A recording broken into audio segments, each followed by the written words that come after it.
right. Brian Powell of I Run Far here with Anne-Marie Madden before the 2022 Western States 100. How are you? I'm pretty good so far. So far, yeah. It's a dicey prospect traveling in these days. Yeah. I think I've been telling everyone my number one goal is to make it till Sunday healthy. Yeah. Even late Saturday night would be all right. Yeah. So you've been racing ultras for a while now, like 8+ years. Yeah. And this will be your first 100-miler. It will. What makes you want to step up in distance? The ever-present desire, I guess, to try the next challenge.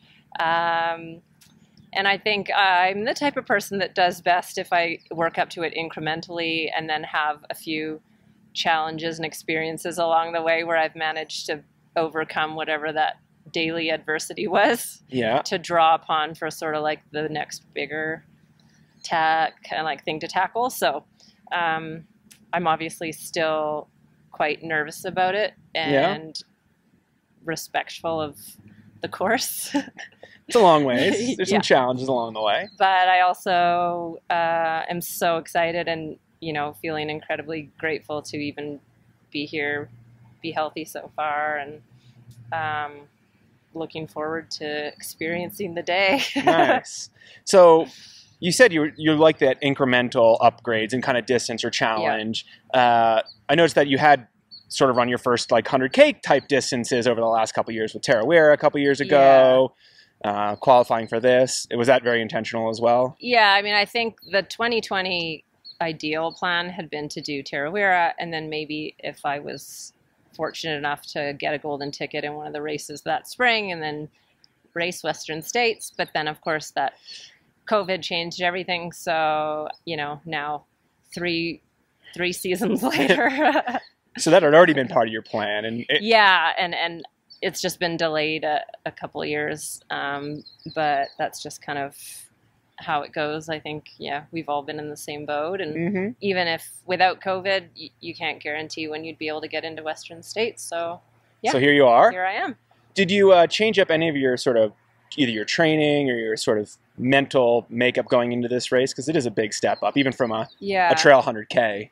I think I was a little more intentional with like a bit of a long-term training block plan. So Max King's been coaching me for quite a while now, I guess since 2017, so 5 years. And usually on a weekly basis, I kind of explain to him what the work situation is that week. And it's a bit like, oh, this week I'm working 7 days. They're all really long, so it'll be hard to get volume in. And then the next week it's like, oh, this will be better. But just with how important I think this one was about 3 months out, we sort of like had this phone call where I explained to him the weekly, because we have a huge spreadsheet, like, okay, this is a week when I could get volume in, so we could plan for that. Please make sure that like you're not, in your mind, I'm not going to be running 100 miles on this week because I will not even have a single day off. Like, so kind of had a bit more of a long-term look at what would be possible. And like probably any build, it never goes perfectly, but it hasn't been that bad. I've had no injuries, definitely a few kind of colds and like few viruses, and some of those took a while to get over, but at least the last kind of 6-7 weeks have been fairly smooth from a ultramarathon training standpoint. Nice. And I'm a bit shocked as to how much energy returns when you start to taper. I think I'd kind of forgotten what normal was until you're running a bit less and you're like, oh, it's not that hard to get out of bed in the morning, like it's, So you're feeling nice. Fresh now? Feeling very fresh. I feel quite good. So as long as I'm still healthy in 2 days from a contagion standpoint, I'm like, don't think I could be feeling much better. Nice. Yeah. Not that you're not one to over race. You seem to have a pretty meted schedule most years. Yeah. But do you think having less racing over the last couple of years makes you maybe more eager to get out there and compete? Yeah, I think I was pretty excited I think my first race back was last summer when we were in Alaska, and we just like did this impromptu race that Ricky Gates had kind of suggested.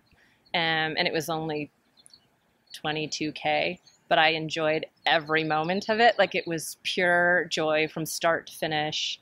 And it was like a very mountainous, steep, you're like falling down all the time, but it was like, I couldn't have asked for more fun in a race. Mm-hmm. And then did the Squamish 50, and that just happened to fall on like I was just not having a good day.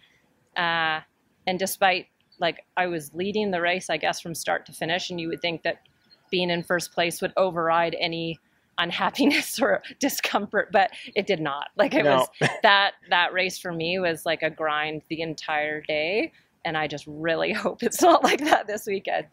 And then Black Canyon was just also so much fun. It was just one of those days that went fairly smoothly. Obviously, it's hard. You're running 100 kilometers, but you can't complain. Yeah. Are you excited about anything in particular? The Western States course, the distance. Yeah, I can't guarantee this would happen, but I would really love to share some miles with people along the course, maybe at the beginning, and just have some experiences. And although I certainly don't want to have catastrophic low points, they might happen. And I do want to be ready to meet that challenge and work on getting myself out of that and moving through it. And hopefully at the end of the day, looking back and feeling satisfied that, you know, you did your best, and whatever came your way, you kind of, met the challenge. And anything you're trepidatious about? Yes, I'm like the downhill, the heat, and vomiting. All three quite reasonable factors to be concerned about with Western States. Yeah. Have you thought through like just dealing with nausea or vomiting? Because it's, we're in a warmer climate. Yeah, I mean, I think I have, because I've had problems with that in warm races before. I think when I start to get queasy, I just have to, no matter like what's going on around me, I just have to pull back, even if that means having to let a little group of women go or whatever, because I'd rather just rein it in and get on top of it before I'm like fully hurling on the side. Yeah. Because that takes a little longer to recover from. And then, like everyone, I'm sure, just trying to stay cool, stay wet with ice, water. But really react, if you do start to feel that stomach go, reacting, laying off for a little bit, knowing that that's better than trying to push through it. Right, because if I keep pushing it, it's just going to get worse. So, yeah. But you could bounce back if you actually hopefully deal with it. Yeah, hopefully. Well, best of luck, and I hope you enjoy your first 100 miler. Thank you. Nice to see you.